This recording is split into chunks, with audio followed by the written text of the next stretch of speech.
Նեթանյահուն հաջորդ շաբաթ գնում է Վաշինգտոն։ Կարծում եմ գնում է թույլտվություն ստանալու եւ խնդրելու, որ ԱՄՆ-ն վերջնականորեն նորից ավելի ներգրավի։ Գազան ռմբակոծում է արդեն։ Չէ, Իրանային միջուկային օբյեկտները արդեն մեծամասամբ ասում են, որ լիովին ոչնչացված չի։ Ես կարծում Իսրայելի ղեկավարն էլ ունի այդ տեղեկությունը եւ նոր հարվածներ են անհրաժեշտ։ Կարծում եմ Իսրայելը ցանկանում է Իրանի ԱՄՆ-ի ներքաշել Իրանի հետ լուրջ առճակատման մեջ, ոչ թե մի հատ հարված եւ վերջ։ Այսինքն Գազան, եթե մնում է լարված եւ հրթիռակոծության թիրախում, նշանակում է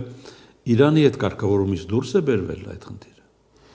Դե այնտեղ առանձին ֆորմատ կա, Եգիպտոսն է ակտիվ, Հորդանանը եւ նրանք համագործակցում են ԱՄՆ-ի հետ, ԱՄՆ ներկայացուցիչ Հույթկոֆի հետ, արաբական երկրներ, հիշում եք իրենց ծրագիրը ներկայացրեցին այդ Տրամպի Ռիվիերայից հետո, որ ընդհանուր նախադասություն էր, որը Տրամպը ասեց, բայց արաբական երկրները իր այցի ընթացքում, հատկապես Քաթարն ասաց, որ չէ, թող այնտեղ ապրեն, զարգանան, ուժեղ Պաղեստին, գիտեք իր արտահայտությունները, այնպես որ կարծում եմ, որ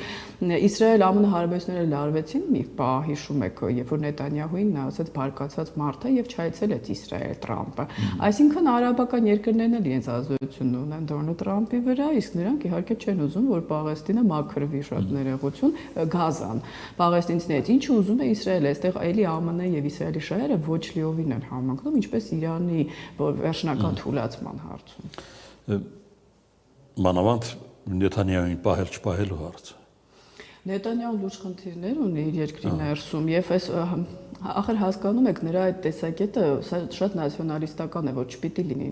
Պաղեստին։ Ամբողջ աշխարհը ընդունել է եւ ԱՄՆ-ն է դա առաջարկել այդ երկու պետությունների սկզբունքը։ Դու չես կարող փոքր պետություն լինելով, ինչքան էլ հզոր լինես, գնաս ամբողջ աշխարհի դեմ կամ սովամահանես, դա հատուկ է արվում Արցախի նման է իդեպ, որովհետեւ դուրս հանեն։ Նեթանյահուն լավ օրինակ ունի։